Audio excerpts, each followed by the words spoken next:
तो लर्नर्स एक बार फिर से स्वागत है आप लोगों का बिगिंस लर्न यूट्यूब चैनल पर। तो लर्नर्स आप लोग के बिहार बोर्ड क्लास 10 का जो फाइनल एग्जाम का डेट है वो 14 फरवरी से निकला है और 14 फरवरी को ही क्या है कि आप लोगों के मैट्रिक बोर्ड परीक्षा जो 2023 में होने वाला है तो आप लोगों के गणित का यानी मैथ का एग्जाम है। तो मैथ के आज हम लोग VBI क्वेश्चन को करने वाले, ऑब्जेक्टिव क्वेश्चन को जो आपके एग्जाम में सीधे टकराने वाले। तो आप लोग वीडियो को शुरू से लेकर अंत तक देखिएगा और चैनल पे नए तो चैनल को सब्सक्राइब कर लीजिएगा।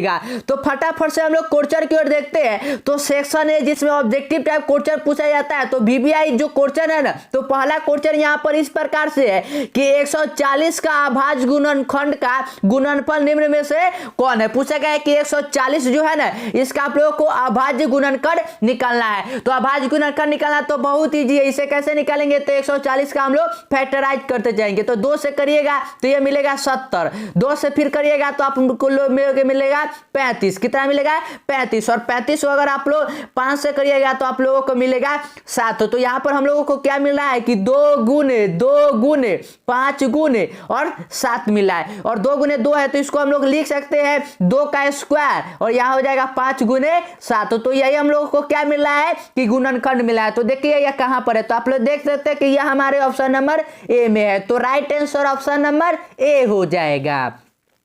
क्वेश्चन नंबर 2 की ओर बढ़ते हैं। तो क्वेश्चन नंबर 2 बहुत ही ज्यादा VBI क्वेश्चन है और ऐसा क्वेश्चन आप लोगों को किसी भी चैनल पर देखने को नहीं मिलेगा। और ऐसा क्वेश्चन आप लोगों के एग्जाम में अक्सर पूछा जाता है। क्या है कि किसी बहुपद PX के लिए y = PX ग्राफ नीचे आकृति में दिया गया है। ग्राफ से बहुपद PX से शून्यकों की संख्या क्या होगा। क्या है कि आप लोगों को जो यह ग्राफ दिया है ना इसमें आप लोगों को पूछा गया है कि बताइए कि शून्य का जो संख्या होगा ना वह कितना है। आप लोग क्या है कि लीनियर इक्वेशन, दुर्घात समीकरण इन सभी से शून्यक निकाल दे, लेकिन आप लोगों से ना ग्राफ जो होता है ना उससे भी शून्यक निकालने के लिए कहा जाता है। तो ध्यान रखिएगा कि जब भी आप लोगों को ग्राफ दिया जाए और कहा जाए कि शून्यक निकालना है ना तो आप लोग सिर्फ क्या देखिएगा कि जो यह एक्स एक्सिस होता है तो आप लोग देखिए कि जो एक्स एक्सिस को है ना वह ग्राफ को कितनी बार काट रहा है। तो अगर आप लोग ध्यान से देखिएगा तो यहाँ पर और यह क्या है कि एक्स एक्सिस को एक भी बार काट रहा है तो आप लोग कहिएगा कि नहीं काट रहा है तो इसका शून्य का जो संख्या होना जाएगा वह हो जाएगा 0। कितना होगा 0। तो इस प्रकार से आप लोग बताइएगा आंसर।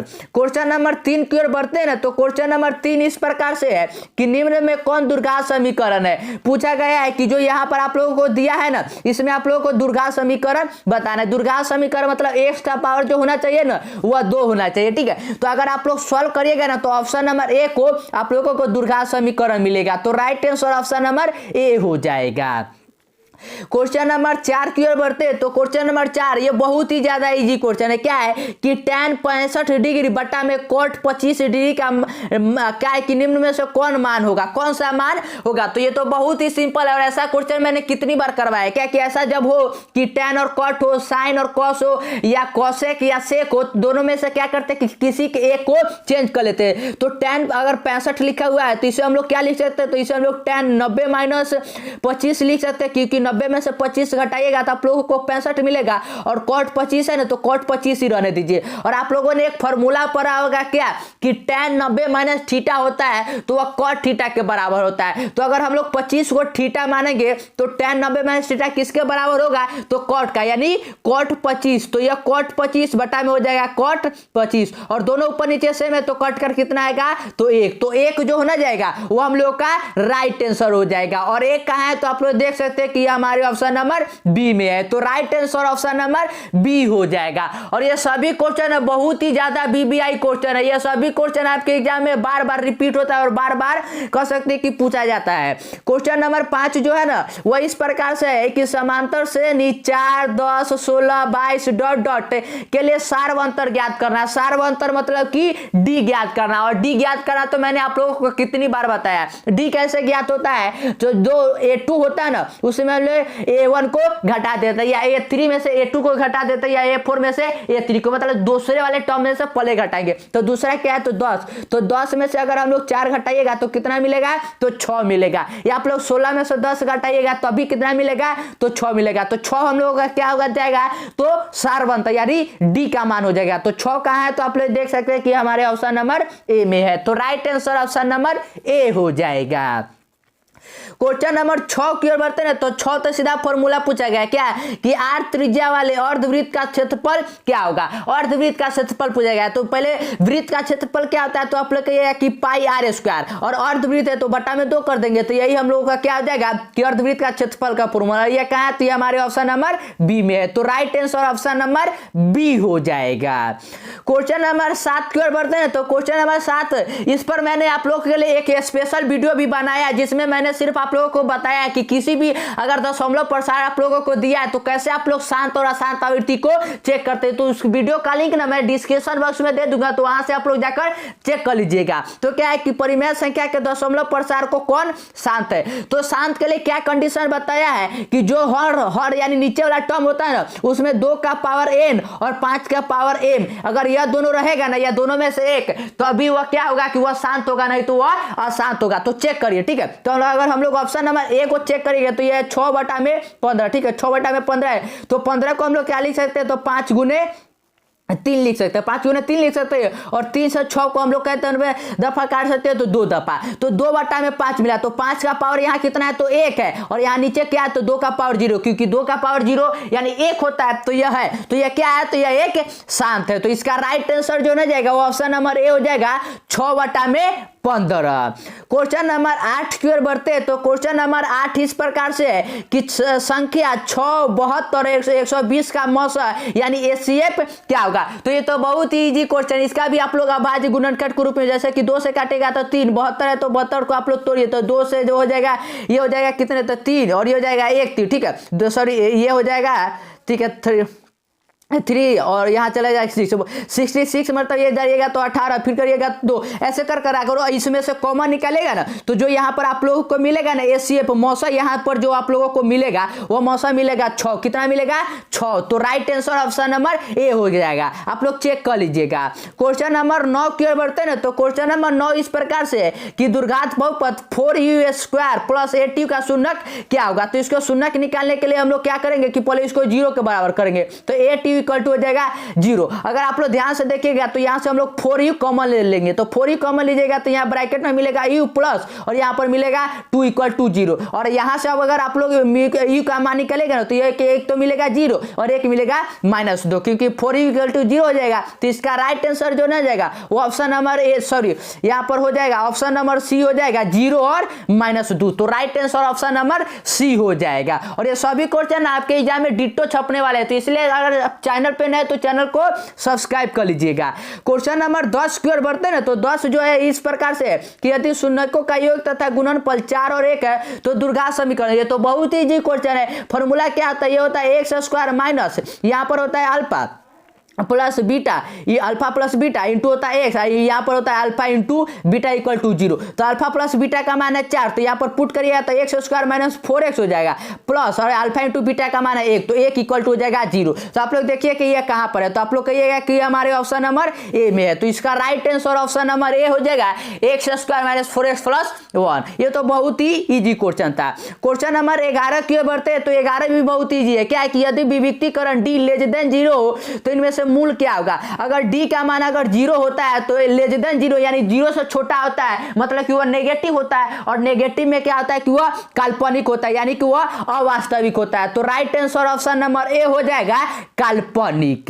क्वेश्चन नंबर 12 की ओर बढ़ते तो क्वेश्चन नंबर 12 सीधा फॉर्मूला है कि किसी समकोण त्रिभुज में कोण का मान थीटा हो तो कोसेक थीटा का मान क्या होगा। तो कोसेक थीटा का फॉर्मूला क्या होता है, तो आप लोग कहिएगा कि h/p होता है। आप लोग कहिएगा कि h/p, और h क्या है तो h है कर्ण, और p क्या है तो p है लंब, तो कर्ण बटा लंब जो होना जाएगा वह कोसेक थीटा का आंसर हो जाएगा। तो ये हो जाएगा ऑप्शन नंबर बी, कर्ण बटा में लंब, या अति में लिखेगा तो h/p हो जाएगा।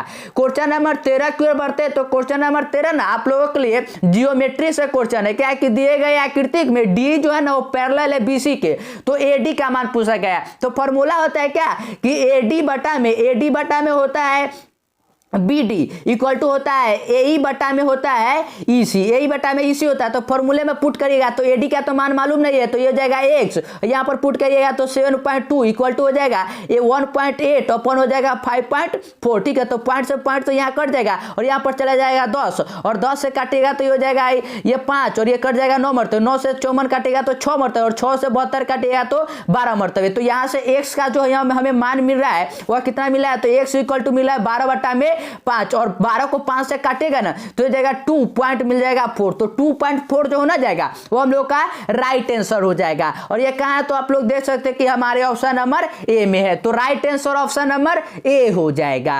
और क्वेश्चन नंबर 14 तो बहुत ही ज्यादा इजी क्वेश्चन है। क्या है कि किसी बिंदु एक्स वाई की मूल बिंदु 0 0 से दूरी निर्णय से कौन होता है। दूरी का फॉर्मूला क्या होता है तो आप लोग कहिएगा कि x2 माइनस x1 का square plus y2 minus y1 का होल स्क्वायर। तो यहाँ x1 का मान है x1 का मान है 0 या x2 का मान है x, तो ये हो जाएगा x स्क्वायर प्लस हो जाएगा y स्क्वायर। तो x square plus y square जो ना जाएगा वो हम लोग का राइट आंसर हो जाएगा। और ये कहाँ है तो हमारे ऑप्शन नंबर ए में है। आप लोग गलती से क्या करेगा, आप लोग सोचिएगा तो फॉर्मूला तो ये होता है तो ये टिक मार के आ जाए, लेकिन आप लोगों को दिया हुआ है बिंदु तो आप लोग बिंदु से ना निकालिएगा। तो इसका right answer option number A होगा। ध्यान से आप लोग आंसर का जवाब दीजिएगा। ठीक है, क्वेश्चन नंबर 15 तो बहुत ईजी है। क्या है कि tan 45 का मान क्या होता है, तो हम सब जानते हैं कि tan 45 का मान होता है 1, तो right answer option number B हो जाएगा 1। क्वेश्चन नंबर 16 क्यों बढ़ते हैं तो 16 है कि cos 90 माइनस थीटा बराबर होता है। इस पर तो मैंने क्वेश्चन भी करवाया कि cos 90 माइनस थीटा किसके बराबर होता है, तो आप लोग कहिएगा कि साइन के बराबर होता है, साइन थीटा के। तो right answer option number B हो जाएगा साइन थीटा। और क्वेश्चन नंबर 17 को देखिएगा तो 17 में क्या है कि निम्न में से कौन दीर्घ त्रिज्य खंड का क्षेत्रफल क्या होता है। जो उसका मतलब कि जो दीर्घ त्रिज्य खंड होता है ना तो उसका क्षेत्रफल का फॉर्मूला पूछा गया है। तो फॉर्मूला याद रखिएगा कि वह होता है थीटा पाई स्क्वायर 360 डिग्री। तो right answer option number B हो जाएगा। फॉर्मूले को अच्छी तरह से याद कर लीजिएगा। क्वेश्चन नंबर 18 क्यों बढ़ते हैं ना तो क्वेश्चन नंबर 18 इस प्रकार से, इसमें भी फॉर्मूला है कि निम्न में से कौन गोला का क्षेत्रफल कौन है। तो गोला का क्षेत्रफल का फॉर्मूला याद रखिएगा, यह होता है 4 pi upon 3 pi R cube. ठीक है, तो इसका right answer option number B हो जाएगा। क्वेश्चन नंबर 19 क्यों बढ़ते हैं ना तो 19 इस प्रकार से है कि वर्ग अंतराल 40 और 60 का वर्ग चिन्ह क्या होगा। वर्ग चिन्ह क्या होगा तो इसका मैंने क्या बताया था आप लोगों को कि दोनों को जोड़ लेंगे, पहले दोनों को जोड़ लेंगे, उसको 2 से भाग कर देंगे। तो 2 से भाग करिएगा तो 40 और 60 मिलकर हो जाएगा 100 और 100 को 2 से भाग करिएगा तो आप लोगों को मिलेगा 50। तो 50 क्या हो जाएगा किसका वर्ग चिन्ह, और इसका right answer option number A हो जाएगा। और क्वेश्चन नंबर 20 जो है ना ये आप लोगों के लास्ट जो चैप्टर है यानी प्राइट ऑफ प्रोबेबिलिटी, तो प्रोबेबिलिटी से ही क्वेश्चन है कि एक थैले में 3 लाल और 5 गेंद है। इस थैले में से एक गेंद या 3 से निकाली जाती है तो इसकी प्रायिकता क्या है कि गेंद लाल होगा। मतलब कि एक ही ऐसा मतलब कि थैला है, इसमें 3 जो है ना वह रेड बॉल है और 5 जो है ना वह ब्लैक बॉल है। तो उसमें से करा है कि अगर एक गेंद हम इन 8 में से एक गेंद निकाल लेंगे तो वह लाल होने की प्रायिकता क्या है, तो कुल गेंद कितना है तो आप लोग कहिएगा कि 8 और रेड कितना है तो 3, तो 3 बटा में 8 जो होना जाएगा वो हम लोग का राइट आंसर हो जाएगा। और ये कहां है तो ये हमारे ऑप्शन नंबर सी में है। तो right answer option number C हो जाएगा 3 बटा में 8। और अभी हम लोग सिर्फ 20 क्वेश्चन ही करेंगे और इसके बाद सभी क्वेश्चन को अगले वीडियो में कवर करेंगे। तो इसलिए आप लोग चैनल पे नहीं तो चैनल को सब्सक्राइब कर लीजिएगा।